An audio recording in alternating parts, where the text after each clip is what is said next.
Guys, so for today I am going to prepare one of the Filipino dish that is famous here in the Philippines, of course, because of the Filipino taste. And later I am going to introduce what are the ingredients, and how I'm going to prepare this Filipino dish. And later you're gonna find out what Filipino dish I'm exactly talking about.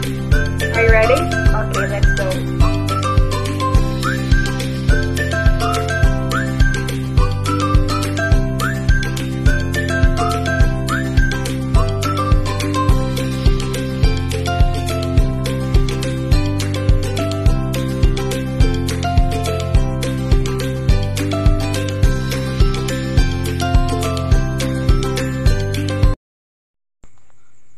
First step is, kailangan muna natin ilagay ang pork sa mainit na kawali, and then hintayin lang natin na lumabas ang kanyang mantika.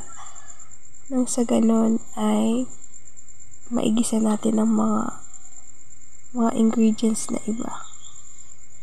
Katulad ng sibuyas, ng luya at ng siling haba.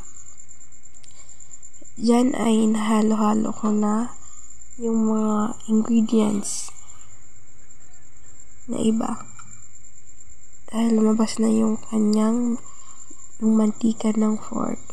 And then add some water,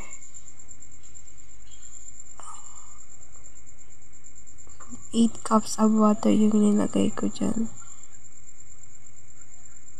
At pagkatapos, pag kumulo na,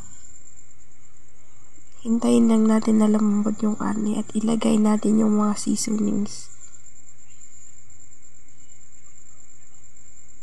Diyan naman inihalo-halo ko na yung mga seasonings, and after 30 minutes, inilagay ko na yung pechay.